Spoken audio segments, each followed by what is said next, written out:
Good afternoon, everyone. My name is Kathy Vincent, and I'm a former senior deputy with the Alabama Department of Public Health. I'm currently consulting with the Health Systems Transformation Team at the Association of State and Territorial Health Officials, or ASTHO. I'd like to welcome you to today's Payment and Delivery Reform Technical Assistance Call, Aligning State Innovation Models, Plans, and Health Assessments to Improve Population Health. As many of you know, ASTHO is committed to supporting state and territorial health officials and their leadership teams in reforming models for payment and delivery services within the transforming health system. With support from the CDC, we're working with states and territories to build capacity and strengthen their ability to integrate population health activities into overall health systems transformation plans. Today's call is the second in a series of 4, and will focus on how states have aligned their State Innovation Models, or SIM, plan for improving population health with other state health assessments. The SIM Round 2 application required states to develop a population health plan in order to assess the overall health of the state and to identify measurable goals, objectives, and interventions that will enable the state to improve the quality and reduce the cost of health care, resulting in improved health across the entire population. Additionally, states are working to increase collaboration with nonprofit hospitals through the IRS-required Community Health Needs Assessments, or CHNAs, and states involved in becoming or maintaining accreditation through the Public Health Accreditation Board, or FAB, are also engaged in community health assessments. Aligning these efforts in SIM states has the potential to yield new opportunities for innovative and sustainable strategies for improving population health. The objectives for today's call are to highlight how states are aligning SIM plans and state health assessments to meet the needs of their population, to increase awareness of opportunities for collaboration between public health and other stakeholder groups to improve population health, and to highlight potential benefits of aligning statewide population health plans and other health assessments for states interested in public health accreditation. Now I'd like to introduce today's speakers, and I'll introduce them in the order they're going to speak. We're going to introduce everyone at first, and then they'll in turn just introduce or lead on to the next speaker. So let's start with Donna Marshall. Donna serves as the Senior Director for ASTHO's Accreditation, Performance, and Quality Performance portfolio. She has over 30 years of service in public health and private sector settings with a focus on performance and quality improvement. Donna is a registered nurse and is certified as a Manager of Quality and Organizational Excellence and a Quality Improvement Associate by the American Society for Quality. Her background includes significant work in performance management, quality improvement, accreditation readiness, strategic planning, and program planning and evaluation. Our next speakers are from Iowa. Kayla Shipley serves as the Project Manager for the Medicaid State Innovation Model for the Iowa Department of Public Health. She's a registered dietitian and holds a master's degree in business administration.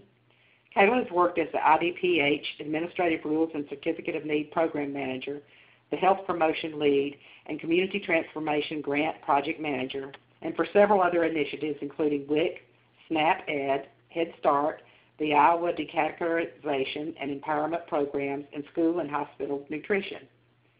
Sadie Gasparotto is currently a Community Assessment Planner at the Iowa Department of Public Health.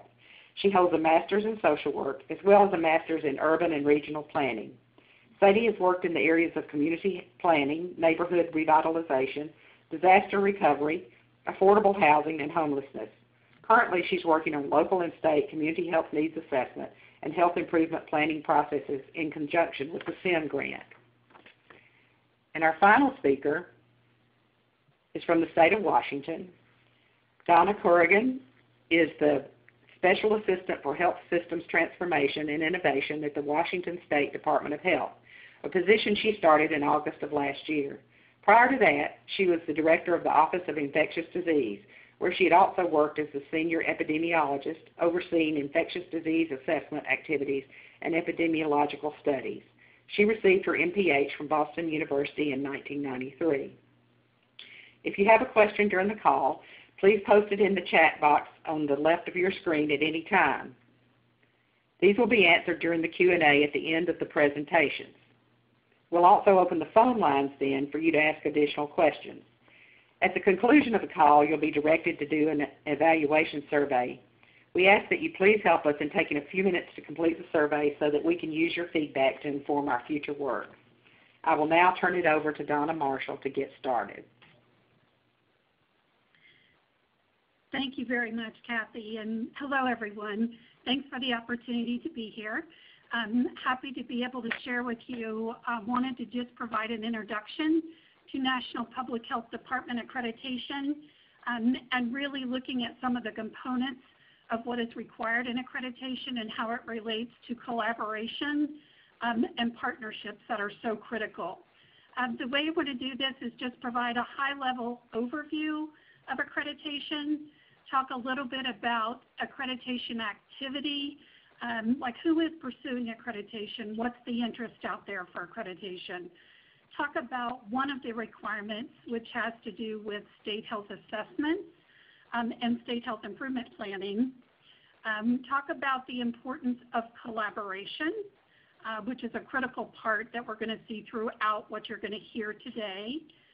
Give you some examples of collaboration and also lessons learned from two states you'll hear today, Iowa and Washington, but also some other states who have gone down this path and looked at collaborating. And then share just a few resources where you can go be able to get additional information. So to start out with, accreditation consists of the adoption of a set of national standards. It's a process to measure a health department's performance against those standards and recognition of those health departments that meet the standards. The national standards for public health departments are administered by the Public Health Accreditation Board, also known as FAB. The goal of accreditation is shown here, and the Public Health Accreditation Board, or FAB, has a vision of improving the quality and performance of all health departments through accreditation. FAB is a nonprofit organization developing and implementing the National Voluntary Accreditation Program for not only states, but local, territorial, and tribal health departments.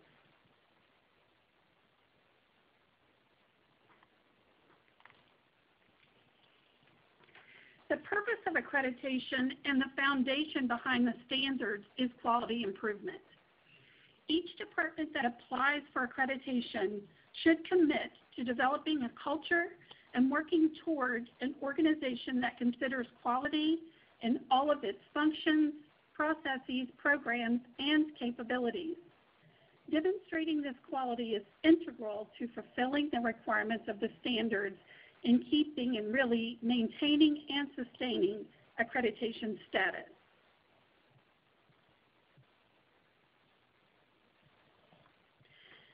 The essential public health services provide the fundamental framework for the FAB standards and measures, as these activities describe the full range of public health responsibilities.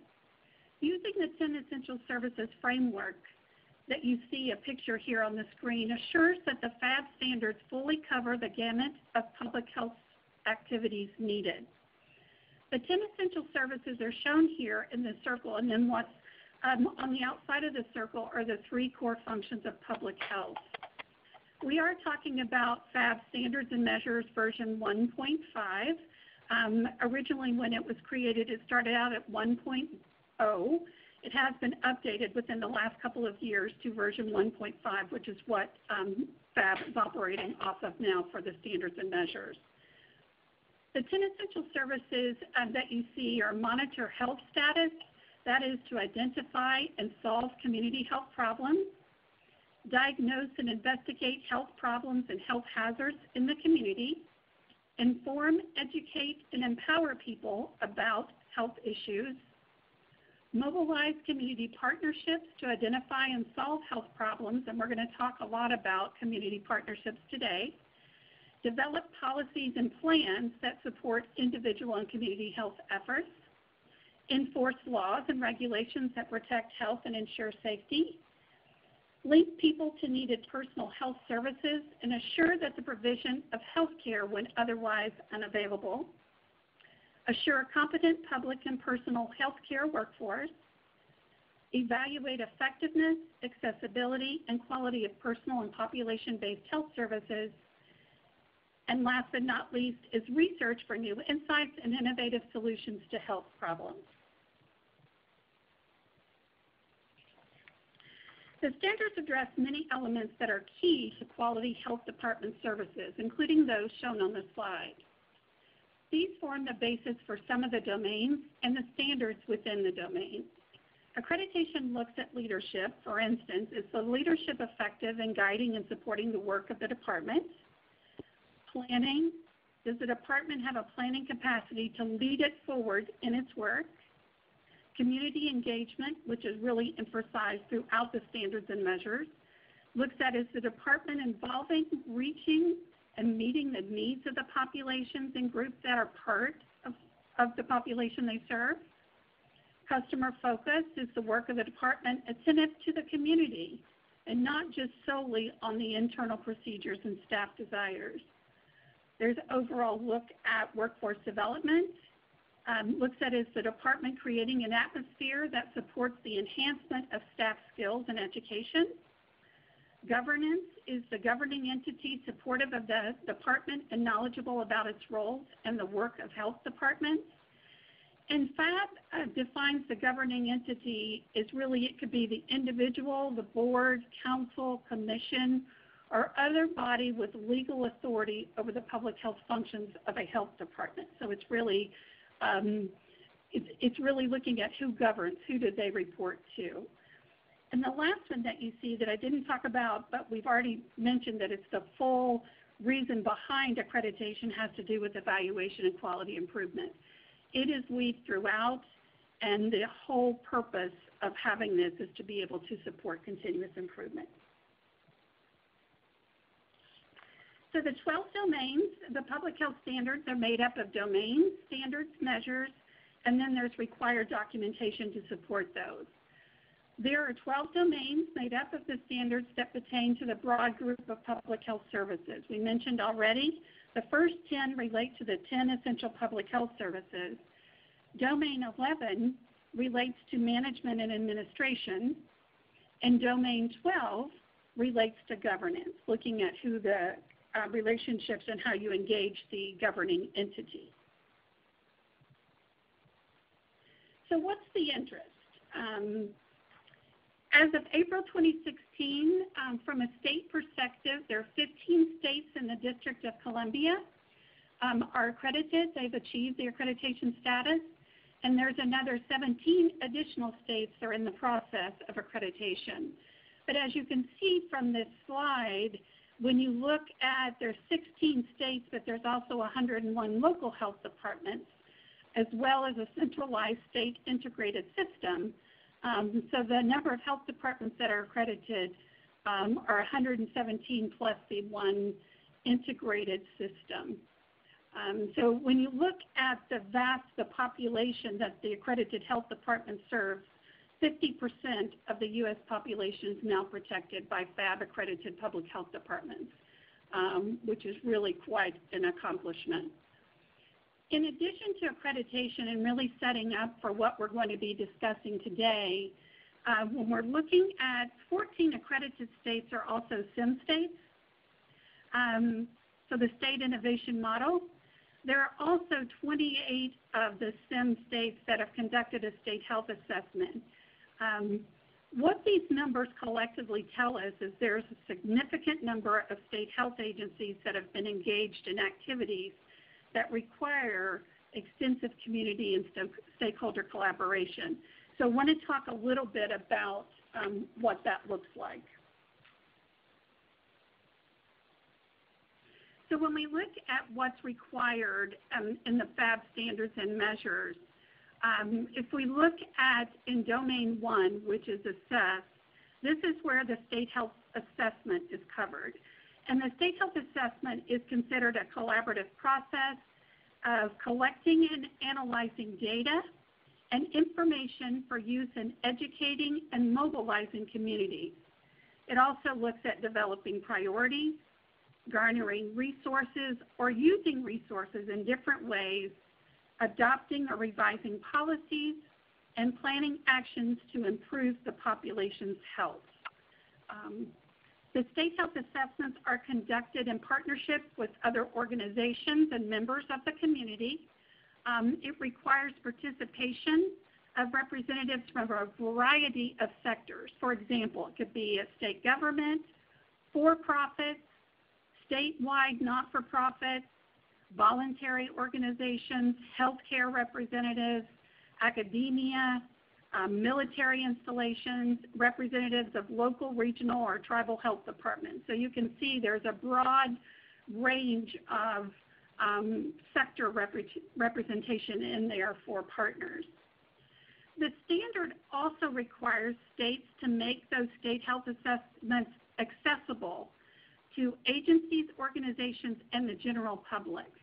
So it's important not just to have the information, but important to be able to share the information. The other important part is that the state health assessment will be the basis for the development of the state health improvement plan.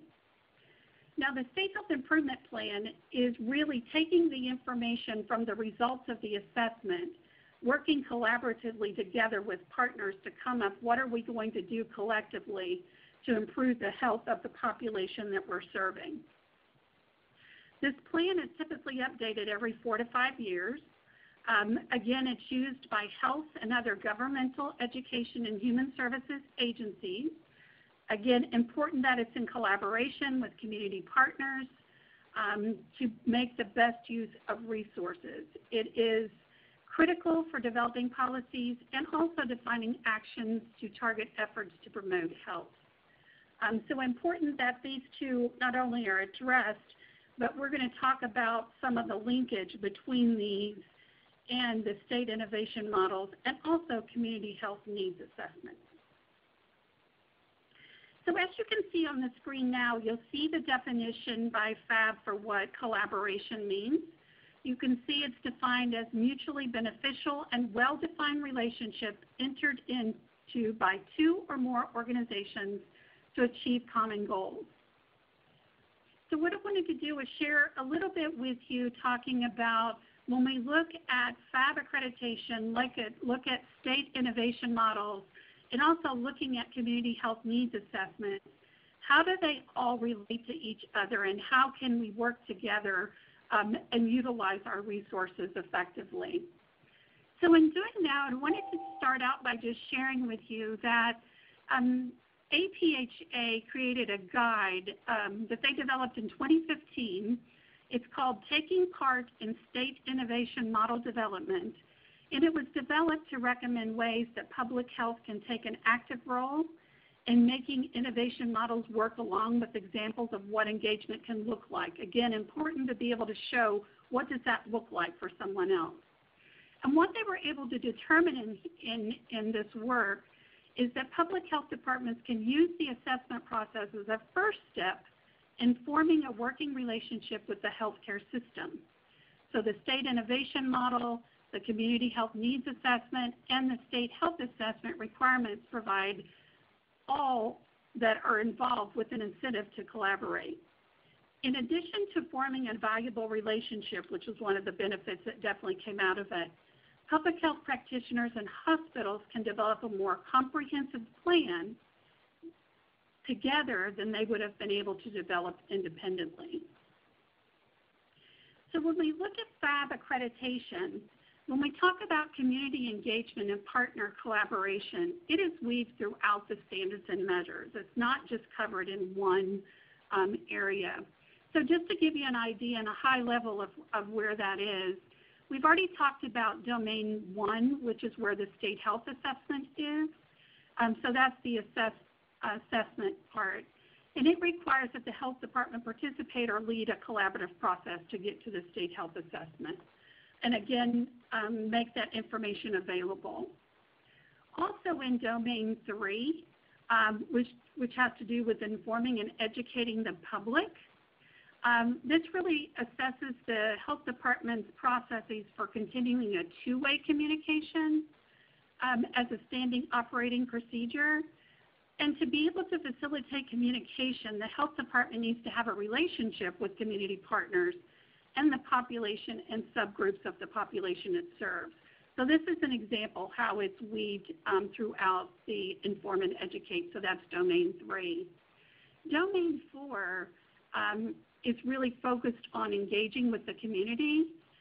States are required to establish and or engage and actively participate in a comprehensive community health partnership and or coalition. So it's stated explicitly there, but also weaved throughout the remaining standards and measures. Another example is in Domain 5 for policies and plans. This is where it's stated that the development of policies and plans can be a vehicle for community engagement and shared responsibility for addressing population health improvement. So again, looking at how you can collectively as a community work together to do that. That's where the State Health Improvement Plan is addressed, and it really includes the participation of a broad set of community stakeholders and partners to develop and implement the State Health Improvement Plan. Another area is Domain 7. This is access to care. What happens with this domain is it really focuses on the population's access to needed healthcare services. So health departments are required to work with the healthcare system to not only understand the availability of services, but to identify populations who experience barriers to healthcare services and identify gaps and barriers to the receipt of care. This requires collaborative efforts to be able to assess the needs.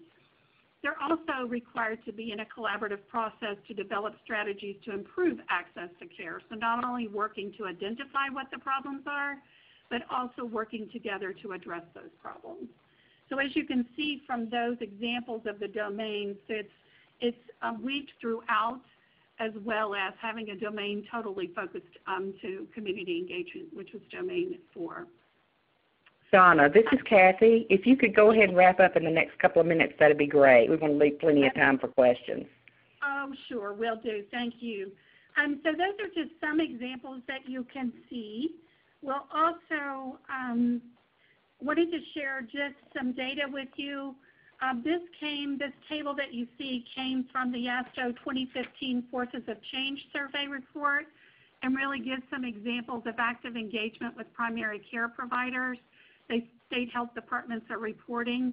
So as you can see from here, just looking at a couple of examples, providing population health statistics to primary care associations, 86%, but this gives you a sense of there is some work already going on and what are some definitely, we also know that in the ASTHO state profile, about 90% of state health agencies report exchanging information with hospitals, physicians, community health centers, and other healthcare providers.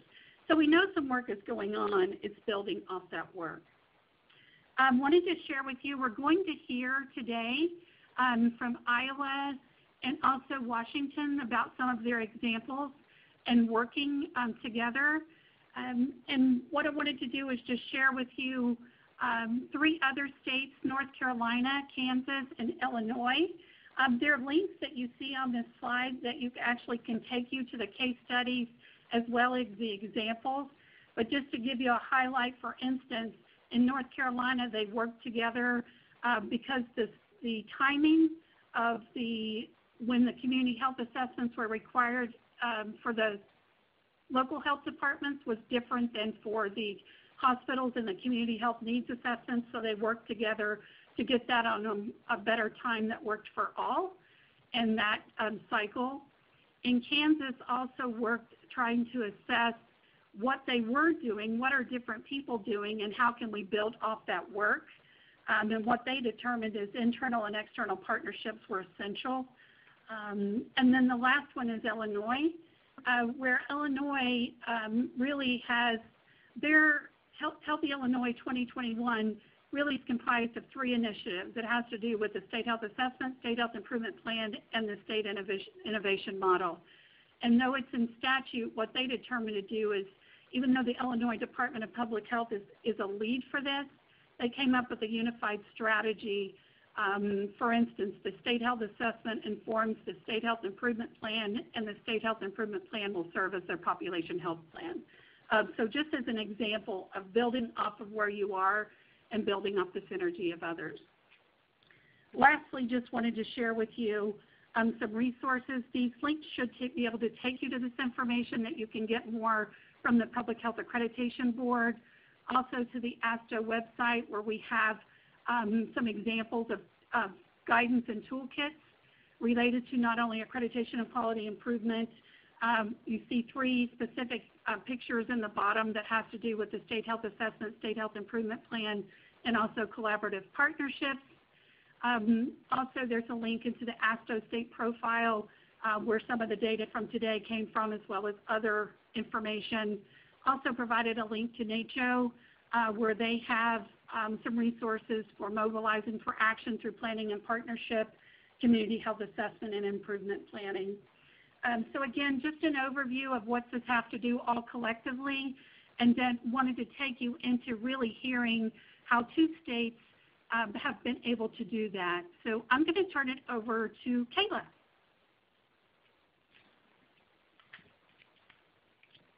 Thanks, Donna, and good afternoon, everyone. We appreciate the opportunity we have to discuss our IWASIM project and our plan to improve population health. I'll begin by providing a brief overview of our IWASIM project, and we'll then turn it over to Sadie Gasparotto, who will highlight our current process used for health assessment and our state health improvement plan titled Healthy Iowans. Lastly, I'll describe our plans to align the SIM plan to improve population health with our current assessment process. Iowa is a round 2 test state for the state innovation model through the Center for Medicare and Medicaid Innovation. We began our 3-year model test phase on February 1st, 2016. Our IWASIM project is a multi-payer approach focusing on improving the health of all Iowans.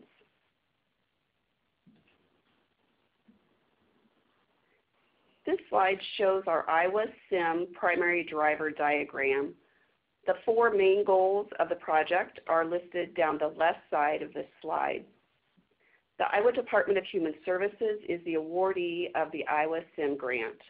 They have oversight of the full project and then contract with the Iowa Department of Public Health to manage the first 3 of the 4 primary drivers or parts to the SIM project that are shown down the middle row. IDPH in turn then contracts with the Iowa Healthcare Collaborative to implement the community-based performance improvement primary driver. As a result, the IWASIM core planning team has representation from healthcare providers, payers, and public health. The plan to improve population health primary driver has 2 main components. One is the development and dissemination of statewide strategy plans that include tactics occurring at several levels of the socio-ecological model. Statewide strategy plans have been developed for diabetes, medication safety, healthcare-associated infections, among several others. We're in the process of updating or creating new statewide strategy plans that address obesity, tobacco use, care coordination, social determinants of health, and person and family engagement. The statewide strategy plans are posted to our IDPH SIM website. The second component of our plan to improve population health primary driver is the development of an actual written SIM plan to improve population health that is due in January of 2019. Sadie will now discuss our existing process for our health assessment and the state health improvement plan, and then I'll close our part of the presentation with our plans to incorporate elements of the SIM plan to improve population health into our existing process. Sadie? Thank you, Kayla, and good afternoon, everyone. Iowa's current state health assessment and health improvement planning process and the resulting documents is called Healthy Iowans, as Kayla referenced earlier. Since the 1990s, Healthy Iowans has set the agenda for solving priority health issues facing Iowans. Healthy Iowans is developed through a collaborative process that includes public and private partners, local and public health agencies, officials and boards, as well as the public. The Iowa Department of Public Health coordinates this process and provides ongoing technical assistance, tracks yearly progress toward objectives, and makes revisions to the plan as needed.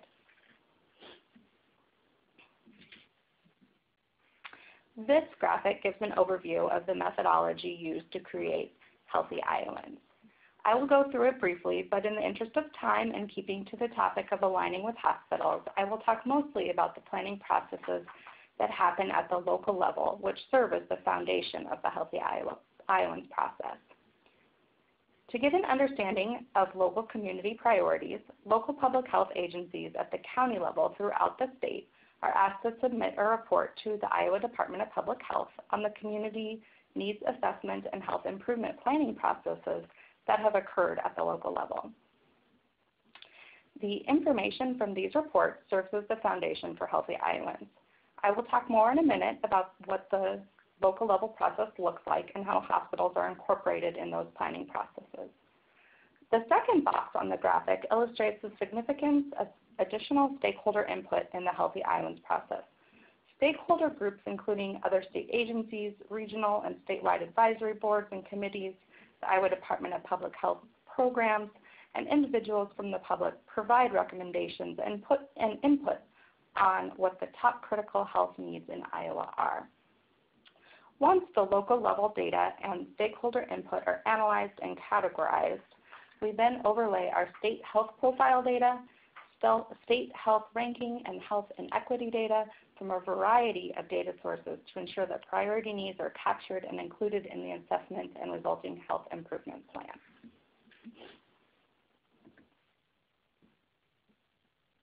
As I mentioned before, I will now talk a little bit more about the public health system in Iowa and about collaboration and alignment between local public health and hospitals. Iowa has a decentralized public health system in which 99 local public health systems operate at the county level within the state. Iowa also has many nonprofit, government, and critical access hospitals that also undertake assessment and planning processes. As mentioned in the previous graphic, the assessment and planning processes that occur at the local level serve as the foundation for Healthy Iowans, which is our state's health assessment and health improvement plan. At least every 5 years, local boards of health lead a community-wide discussion with stakeholders and residents about their community's health needs. After identifying needs in the community, they then identified objectives and strategies to address those needs. The process, called the Community Health Needs Assessment and Health Improvement Plan, or the China and HIP as we call it here in Iowa, is a fundamental element of our state-level planning. China and HIP has more than a 20-year history in Iowa and represents local action to promote and protect the health of Iowans. These processes look different across the state, but typically include many local stakeholders such as human service agencies, hospitals, sectors of government, the public, and many more. It is important to point out that 38 of the 99 local public health agencies are based in a healthcare system or hospital. This map illustrates the counties in which the local public health agency is based within a hospital or health system.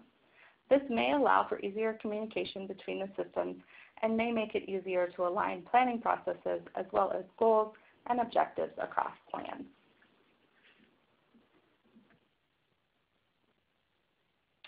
The federal IRS requirements that nonprofit hospitals conduct a community health needs assessment and an implementation plan have brought additional attention to the need for public health and hospitals to collaborate at the local level. However, in Iowa, many of the hospitals may not fall under this requirement. We are finding, though, that hospitals across the state are collaborating with local public health, even though they may not be required to do so. They are doing this primarily because of the strong spirit of collaboration in Iowa and because of the long history of local China and HIP planning processes. Hospitals and local public health have found that working together can result in greater collaboration not only between the hospitals and local public health departments, but also can be a catalyst in the initiation of new partnerships. As we continue to talk about the importance of collaboration and alignment, it is important to take a second to understand and acknowledge that collaboration and alignment look different across the state.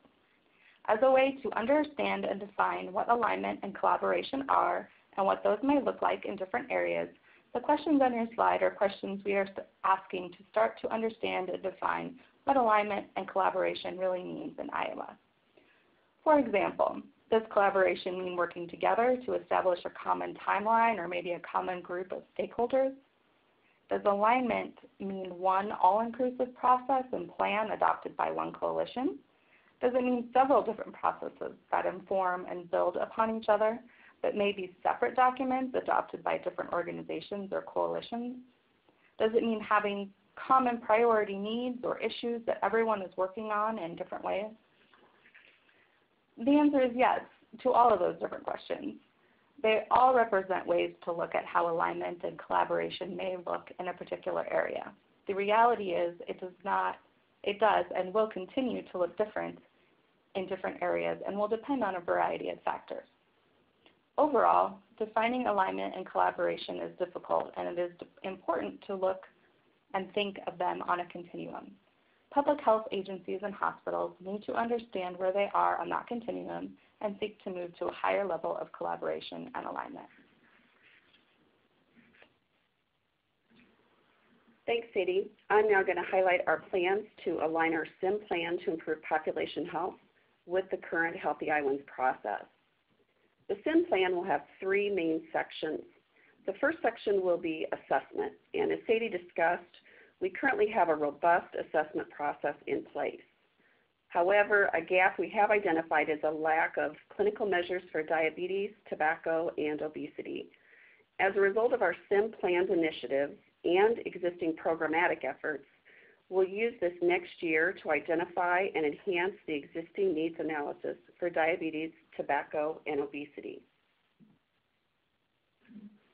One example of data collected through planned SIM activities is collection of clinical core metrics in our community care coalitions, or C3 regions.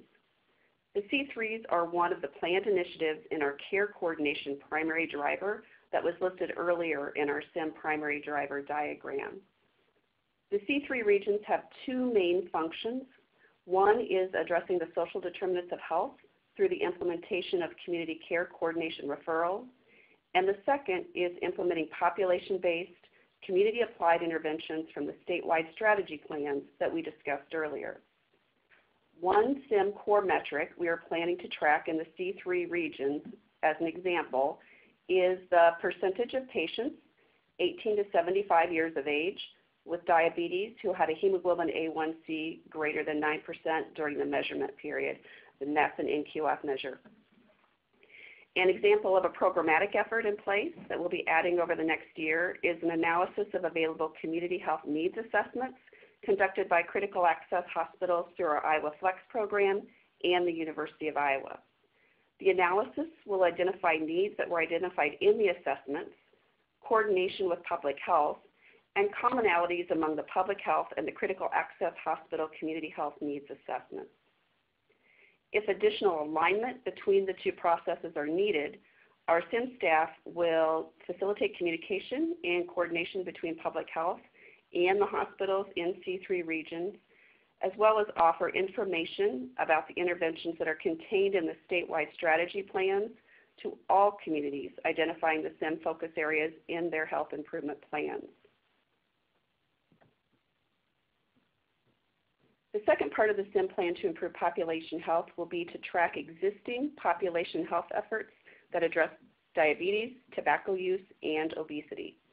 We'll be working with the University of Iowa Public Policy Center, Iowa Department of Public Health subject matter experts such as those coordinating the CDC 1305 and tobacco use prevention and control initiatives, as well as other collaborative partners.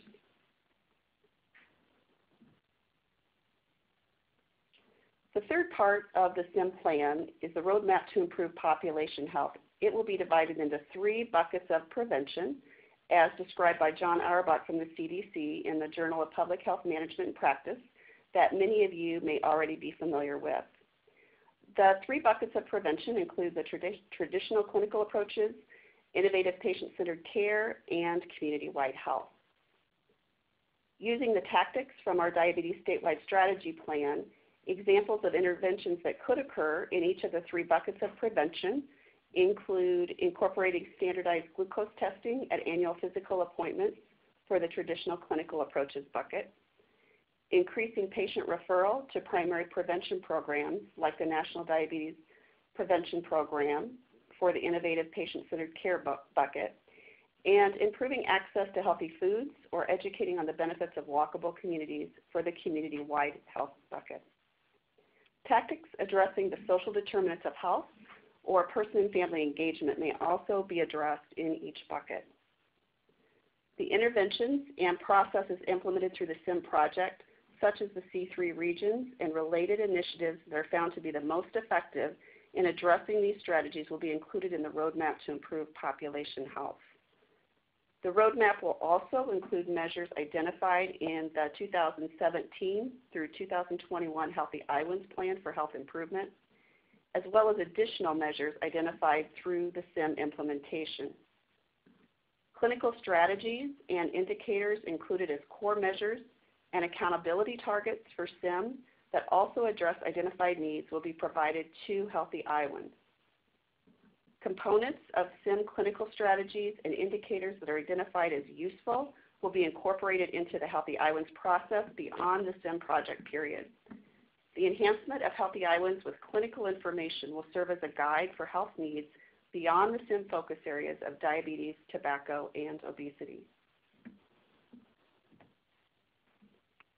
That concludes our part of the presentation today. Our contact information is included on this slide, and we welcome any questions you may have. And now we'll turn the presentation over to Maria at the Washington State Health Department. Maria? Hi, everyone. Thanks for having me today. I'm going to be saying next on every slide because I can't control my slides right now. So go ahead and advance. Next. This afternoon, I'm going to be reviewing our Healthier Washington initiative because I think it's important to provide the context, just like as was done with Iowa. Talk a bit about performance measures, our plan for improving population health, and our state health assessment and how these things are related, and then other intersections for public health. Next. Next. Okay, so Healthier Washington is our governor's initiative to achieve the triple aim in our state. It's about more than the SIM grant, although grant resources are certainly fueling most of the activity right now. Prior to receipt of the grant, our legislature put components of transformation into place related to payment reform, common performance measures, regional entities to work on health improvement, and elements of practice transformation. We then received the SIM grant money, and that's allowed us to accelerate this work, and we're pursuing additional resources through a federal Medicaid waiver. In addition, at the Department of Health, we're looking at how we can start aligning our public health resources with the priorities of Healthier Washington. Next. So Healthier Washington has a focus in a couple of areas you can see there on the right-hand side, building healthier communities through that collaborative regional approach, ensuring healthcare focuses on the whole person, and improving how we pay for services, moving from paying for value in healthcare. To support these pursuits, SIM dollars have been invested in accountable communities of health, or ACHs, provider practice transformation, development of alternative payment models, and also what we call AIM, which stands for Analytics, Interoperability, and Measurement. For now, I'm going to focus on the ACHs and on AIM. Through the SIM grant, the Department of Health was also tasked with creating a plan for improving population health, and I'll talk a little bit about that as well. Next. For the purposes of driving health improvement efforts to the local level, 9 ACHs have been established in Washington. These ACHs are aligned with Medicaid purchasing areas. We talk about health being determined 20% by what is happening inside the clinic and 80% by what happens outside of clinic walls. And the ACH tables are where we try to bring together the 100% with the multi-sectoral collaborative approach at those regional levels. Our ACHs are at different levels of maturation, but at this point, all of them have functioning governing bodies. They've prioritized their health issues, and they're working on launching one regional health improvement project based on one of their priorities. They're also just now, in the next week, I think, receiving tools created through our AIM investments to allow them to look at their data. Next. So the AIM investment, under that investment, we're going to develop a consistent set of measures for health performance. Some of that work's already started, but we continue to develop that.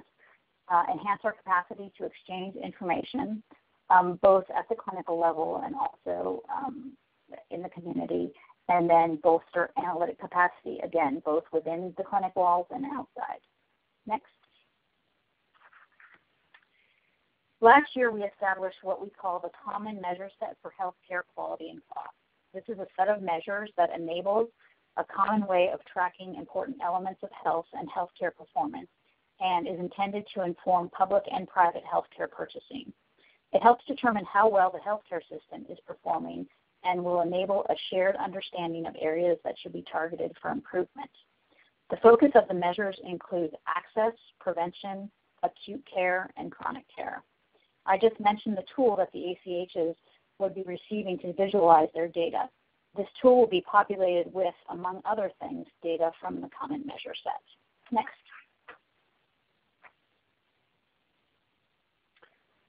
What we've discovered in this work, and I'm sure many of you have as well, is that one term that gets used in a variety of ways is population health.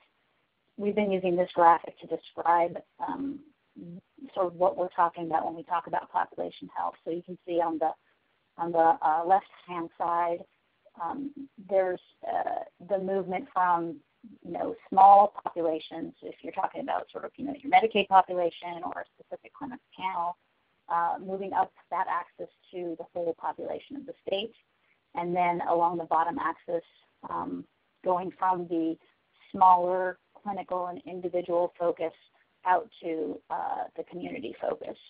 And then sort of between those two axes, you can see that spectrum that is built from the clinic to the community, and you can see where the 52 common measures that I just referred to, most of those measures are more in the clinic setting, and those measures don't necessarily reflect what public health is working on, but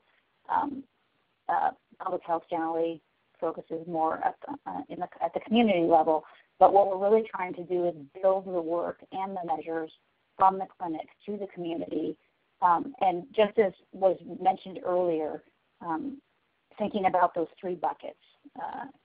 So this diagram has been pretty useful for us, and it's how we describe to people what we're talking about when we're talking about the work. Next.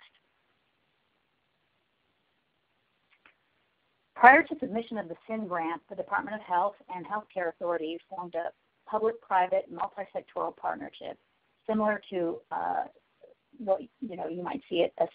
It's sort of a state-level ACH table, and really mimics that construction.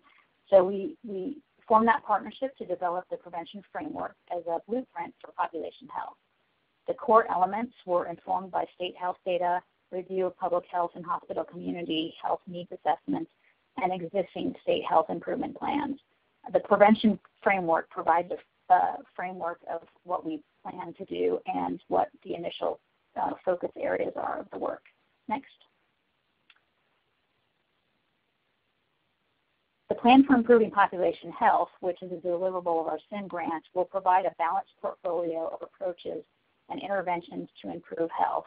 And really what we're working on with this plan is to really build that spectrum from the clinic to the linkages to the more community level interventions. The external advisory committee for the plan includes leadership and members from the original Prevention Framework Development Group, representatives from each ACH, managed care plans, hospitals, housing, state associations, and other important multi-sectoral partners. One thing the plan, which is due in September, will produce is a recommendation for 1 to 2 focus areas that all ACHs would work on, as well as associated measures that aren't as clinically focused, so that we can get those types of measures added to that common measure set and raise the visibility of measures that are taking place sort of outside of clinic walls. We found that kind of the beauty and the challenge of the ACHs is that they're really developing their priorities at the local level to really reflect what the folks in their regional areas want to focus their attention on. But at the same time, we're really wanting to figure out a way to have all ACHs work on 1 or 2 things, because we feel like until that happens, we can't really move the needle on any specific health issue and really save the money that we're looking to save unless we get that focus. So the Plan for Improving Population Health is the vehicle that we're using to create that focus. Next. So now I'm going to talk a little bit about the state health assessment and how that's related to some of these other pieces of work. So you all know what the state health assessment is, and that it's a part of accreditation. When Washington was accredited in 2013, we did receive criticism that there was little stakeholder input for the state health assessment. Healthier Washington and this initiative is all about stakeholder engagement. So we really thought it would be a good idea to build that engagement piece as we're working on our new state health assessment onto the things that are already happening within the Healthier Washington initiative. Next. So we started our adventure here with the state health assessment by putting together a list of measures that we could potentially think about when we're prioritizing at the state level and taking this information out to our stakeholders. To get onto we've created a table that I'll describe in the next couple of slides, but the criteria for getting into this table for these measures was that the issues or diseases had to be high burden, high cost, actionable at multiple levels, so sort of getting back to that 3 buckets issue. Easy to communicate, had to align with other state and national health indicators, have a valid and reliable data source, and we had to have county-level data for 80% of the counties. We also wanted to take into account measures that would reflect issues and disease across the lifespan, and measures where we could demonstrate health disparity and actions that we'd be taking to reduce health disparities. Next. In terms of the national and local indicators that we were trying to align with, you can see the list of things that we worked on making alignments with. And I've circled at the bottom there the prevention framework, which we're building the Plan for Improving Population Health from, and the common measure set that I just talked about earlier, which are the measures that are associated most closely with our SIM grants. I should have probably circled also that CDC 618 initiative, because that's really it provides a really good example of the work kind of across some of those buckets that we're really trying to drive our public health work towards. Next. In terms of domains for the issues or diseases that we're looking at in our state health assessment, here are the domains. So background, that includes things like census, hospitalization and mortality data. Disease health outcomes would be disease incidence, things like hypertension and BMI. Health behaviors, nutrition and smoking are some examples. Healthcare access and preventive care, so screening and immunizations. Physical environments, air quality, access to parks and healthy food are some of the examples there. And then social determinants, things like housing and poverty and crime. Next. So we developed the table of indicators, and I've described that table to you, and I'm happy to share it with folks if this is something that you're starting work on. There would be a bunch of stuff that's already kind of filled out on the table for you related to some of the national initiatives, so it might be a helpful tool to use. We are just having conversations now about how we are going to, we've met with a number of external stakeholder groups already to do prioritization exercises with the information that we have in this table with some of those groups. Our next group that we're meeting with is the External Advisory Committee for the Plan for Improving Population Health. So at this meeting, we're hoping to get them to kind of identify priorities and potentially even those one or two focus areas that people feel like they could really all line up behind, and start a conversation about what criteria they need to meet to get measures that are a little less clinical added to the common measure set. So that's our next conversation with that group that's helping us with the Plan for Improving Population Health.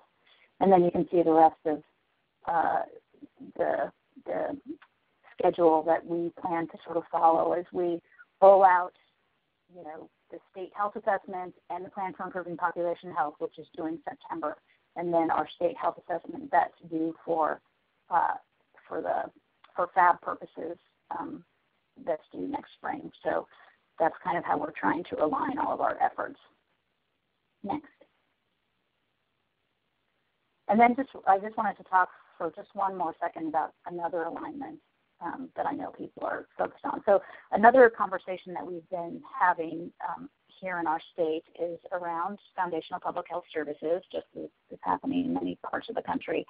And we're actually getting set to approach our legislature in the next legislative session to get funding to support foundational public health services. So we're really trying to build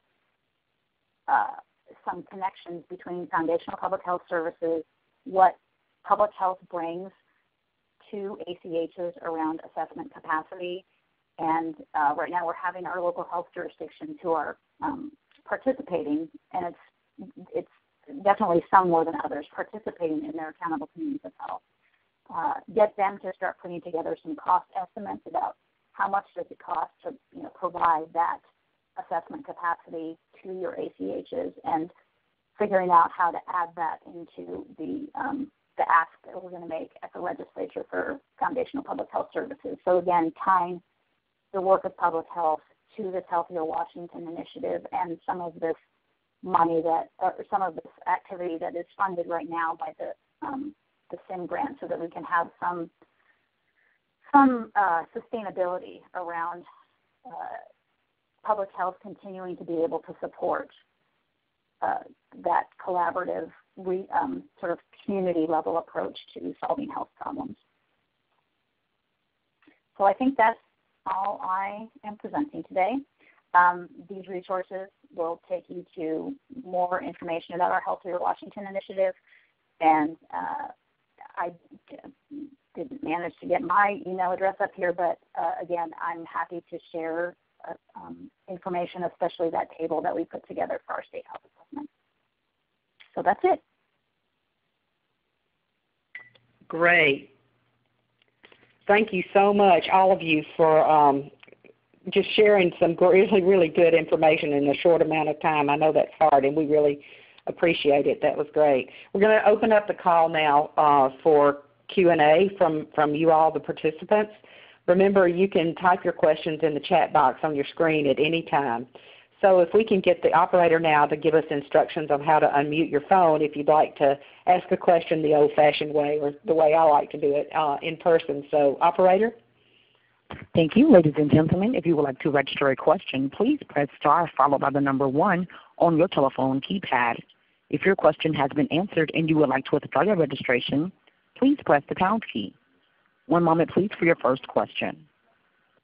Okay, great. And operator, while we're waiting for it to see if a question comes in, I'll go ahead and start with one that was put in the chat box as we were going. And this one is for the Iowa team. Someone wanting to hear some more details about what the strategies are that are supported in the community health bucket for Iowa and the extent to which healthcare systems support that work. So, this is Kayla. Yeah. This is Kayla. And I think we've had two main initiatives. One was previous CDC funding. One of those was the CDC Division of Nutrition, Physical Activity, and Obesity funding that we had several years ago that we worked with regional planning associations, and we just did a site visit to Great River Health Center, one of our C3 communities in Burlington, Iowa. And at the table were primary care providers, public health, a variety of individuals, and a planner. And the planner was telling us that they've worked through their action plan that was really part of that initiative 10 years ago and had recently passed a complete streets policy in their community. And the physicians could speak to that as well. So I found that very interesting and very positive. The second CDC funding that we've had in the past was community transformation grant funding through the Division of Community Health, and I think that really started relationships between the healthcare community and those big policy systems, environmental changes in that community health bucket. And then the second initiative overall is our collaborative partnership with the Governor's Healthiest State Initiative and the Blue Zones partnership with Walmart Blue Cross and Blue Shield. They have a strong priority toward walkable communities and access to healthy foods, and that's really increased awareness to the provider community, and I think I think the SIM is building on all of those initiatives. Great, thank you. That's great. Great answer. So, operator, do we have any calling calls, questions? At this time, there are no audio questions. Okay, great. Well, we had several of you all, as we asked, that might have sent in some questions on the registration form. So let me just start with some of these. One of them, I think our speakers actually did touch on this, but I'd just like to ask if either of the folks from Iowa or Washington had anything they wanted to add, and that was, how do these population health plans or the SIM plans fit into the public health statewide health assessment and the state health improvement plan? And both states touched on that a little bit, but do either of you have anything you'd like to add in that respect? So this is Maria, and I touched a little bit on how in Washington we're aligning our state health assessment.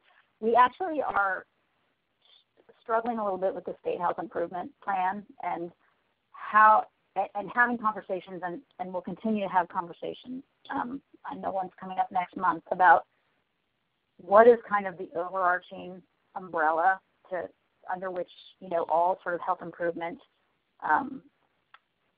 initiatives fall under, because there's been some confusion about Healthier Washington is the governor's initiative where we're supposed to be aligning health improvement efforts. And so how does that Healthier Washington initiative relate to the SHIP? And that's a question that we're still trying to sort out for ourselves.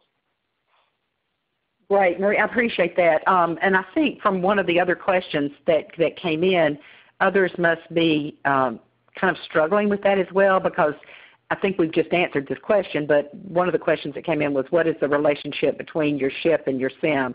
So I think that leads me to think that a lot of people are trying to figure that very thing out. So unless Iowa has something to add, I'll go on. We had another question typed in. So I'll go ahead. To what extent are you all accessing community benefit investment funds from your hospital partners? Have either of you all had any, Iowa or Washington, had any experience with that?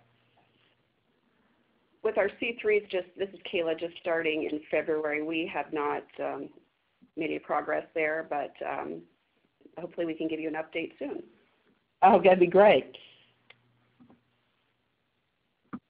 well, Washington, you can answer that if you have anything to say, or else you can also answer the question that just came in, which is how do you plan to reconcile local priorities of ACHs with the one or two overarching priorities you plan to set to get some measurable results in the state? I don't think it's so much a matter of reconcile as kind of a both and. We're hoping to figure out how they can pursue their regional priorities and line up behind one or two measures. When we think about their regional priorities, some of them are pretty broad. So in some ACHs, they're not landing on any specific disease area. They're landing on things like integration of physical behavioral health is a priority, or care coordination is a priority. So there's that, and then if you talk about disease kind of areas of focus, many of them have diabetes or things like obesity on their list of priorities. So we feel like, kind of across those different types of priorities, we could probably get everybody to focus on, for instance, diabetes. The other thing that I think is going to be interesting is I mentioned that they're getting their tool, which is a product called Tableau, which will be populated with both data from the common measure set and public health data, and they won't get all of the common measure set measures at once. That their dashboards are going to be updated, I think, every 6 to 8 weeks with new measures. But the first set of measures that they're getting are the diabetes measures from the common measure set. So I also have a feeling, too, that once those ACHs are able to start looking more specifically at their data, that might drive some of where they focus their efforts. Great, that makes sense. Operator, do we have any any questions on hold? There are no phone questions. Okay, great. Well, I'll just keep on going down the list that came in from the registration form then. So this would be for both Kayla and Sadie and Maria, if you have anything on this. Can these same models be applied to community mental health needs assessments?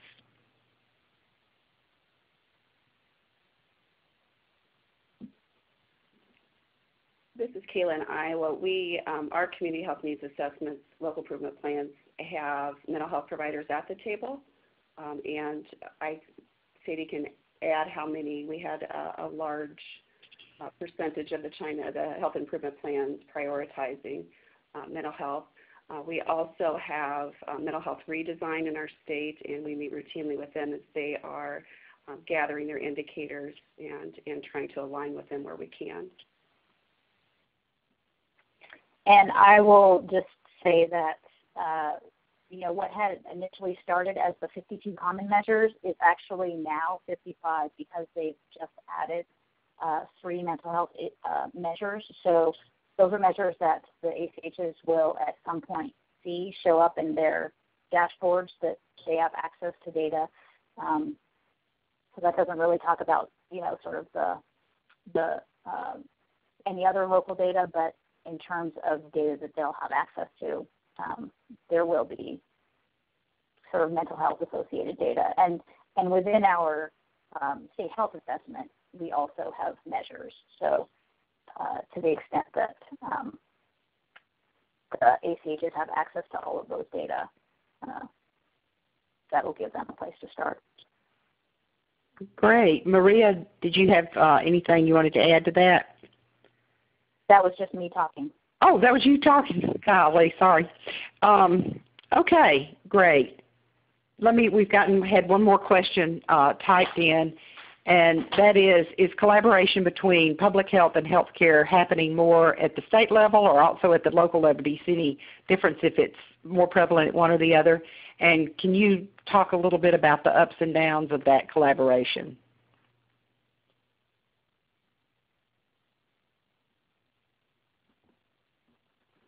So I would ask Iowa if you would go first. This is Kayla in Iowa, and I would say it's happening in both locations. It's certainly different in every community. The SIM grant has really facilitated communication between the payers, providers, and public health at the state level. I know that the slide with defining population health and whose roles, and we had to kind of go through that. It's learning each other's language. Even though we all work in health, it's still very, very, very different. And working through that, but we talk and meet many times, several times a day. And I think SIM has helped with that. Locally, we see it's different in every community. And I think whatever, it depends kind of who the lead agency or who the partners are, but certainly we do see some strong partnerships locally. Great. Maria?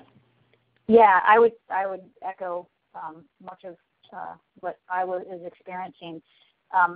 In terms of so across the health agencies for the state, so that's the Department of Health, Healthcare Authority, and Department of Social and Health Services, definitely three agencies with very different cultures. And the SIM work has I think, done a good job of bringing agencies together, and we've started to really understand each other's vocabularies and focus areas and break down some of those barriers. When we're talking to state agencies, that's not really so much the provider relationship. That happens more at the local level. And I know that we're about to dive into our work around provider practice transformation support. So probably we'll be learning, even more about the needs of the provider community. But I know there is definitely a lot of growth in the relationship between public health and payers and purchasers and providers at the local level. Okay, great. Let me go ahead and ask one more question that was sent in ahead of time.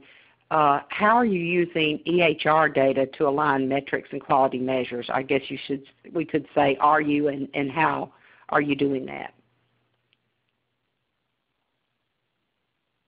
Well, I would say that in that common measure set that I've described, that those data come from EHRs. So there's a lot of work going on with alignment between public health indicators and the clinical indicators via, sort of all the things that I've talked about. Great. Kayla, do y'all have anything to add to that? Yes, and I'd agree with Maria. We have core metrics with SIM, and there are several in there that are EHR and QF measures.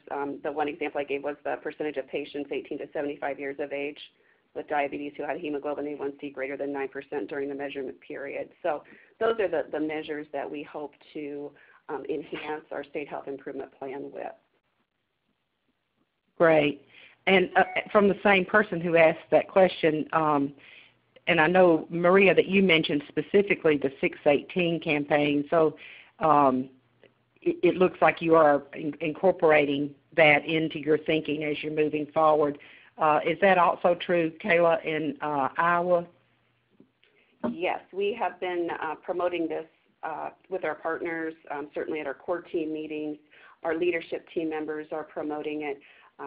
But educating for us on the tobacco indicator for removing the barriers that impede access to covered cessation treatments, the expanding access to the National Diabetes Prevention Program, those are probably two of those 18 that are very applicable to our project. Great. Thank you. Operator, one last time, or do we have any questions online? There are no audio questions. Okay, great. Well, we got one more question, and it's kind of the I don't know, it's not really a rhetorical question, but I guess it's a recognition of the environment that we work in. How have other states created meaningful plans under tight deadlines? So I guess it's a chance to kind of share your thoughts about doing that, and also add any last-minute thoughts that you have that you want to add to share with the group. So, Kayla, we'll just start with you if that's all right.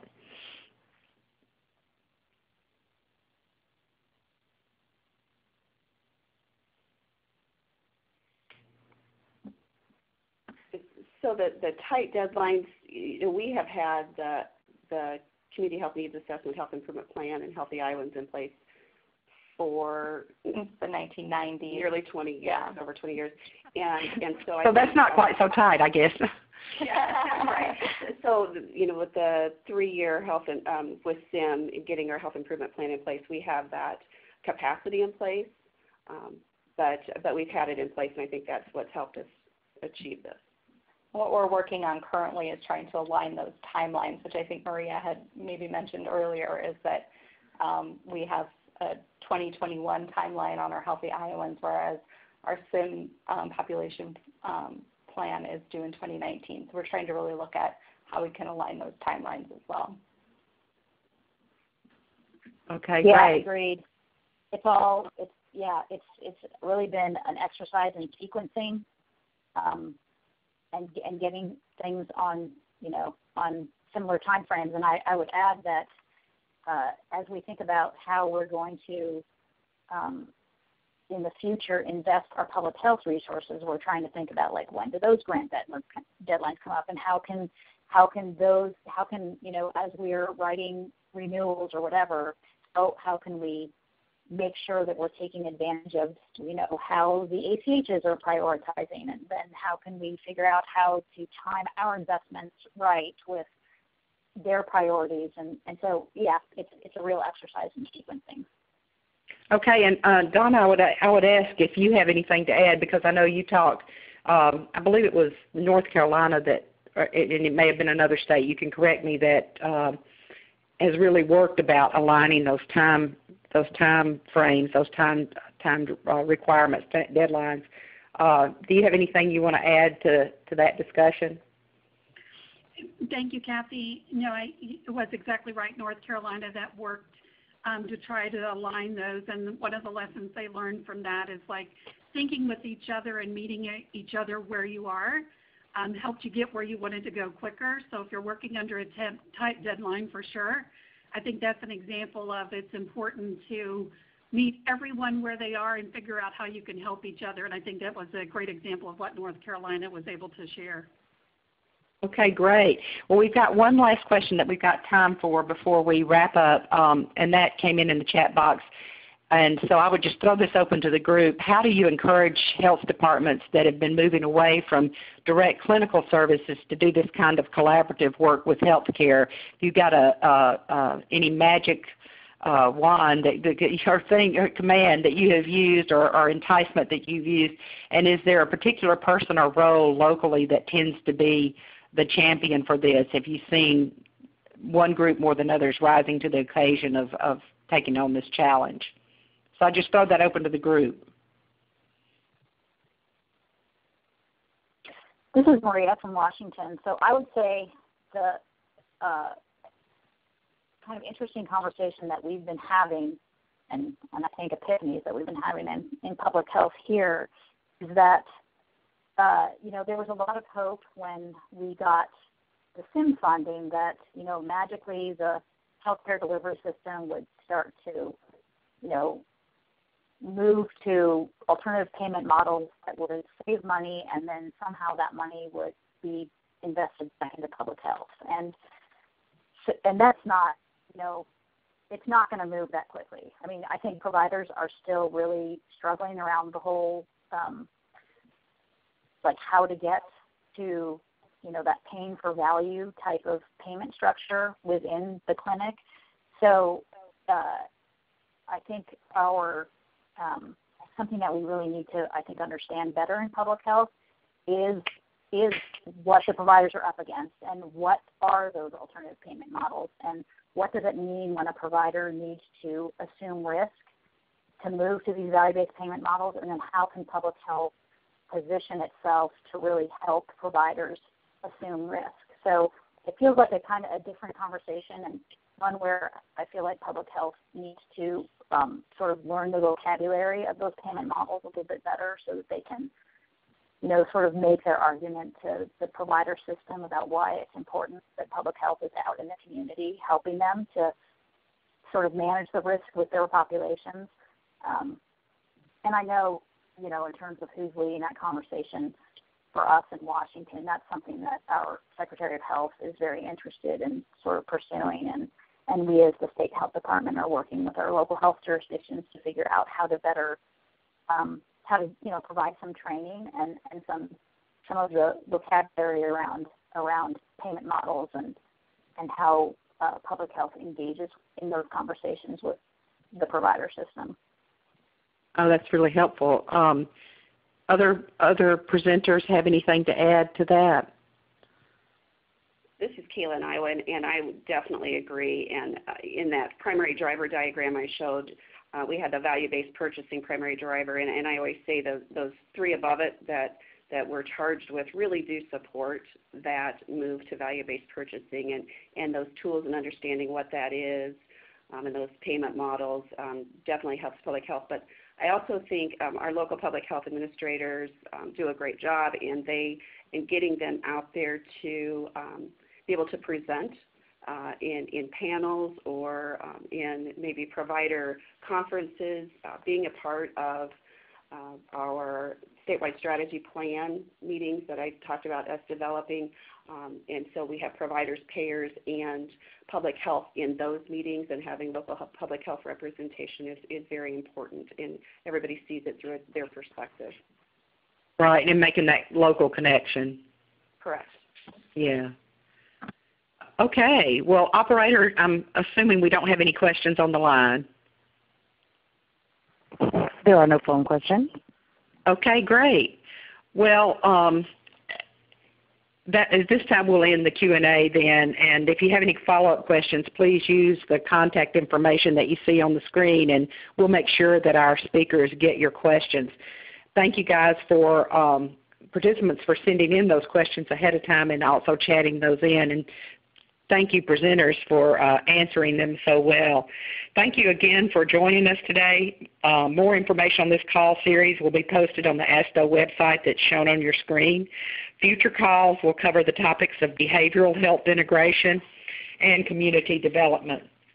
This link also has archived recordings and resources from the Payment and Delivery Reform TA call series that we had last year. As I mentioned earlier, you're going to get to be directed to an evaluation at the end of the webinar, and we really do appreciate your feedback so that we can use it in developing future projects. I want to thank the CDC for sponsoring this call, and also our speakers Donna Marshall, Kayla Shipley, Sadie Gasparato, and Maria Currigan. Thank you guys so much. It was an excellent call. A recording of today's call will be available on our website in the next few days. We hope the webinar is helpful as a resource, and please share the link with others who might find it useful as well. Information about the next call is going to be available soon. And again, please contact Kristen Rigo at ASTHO with any questions. Thank you so much, and enjoy the rest of your day.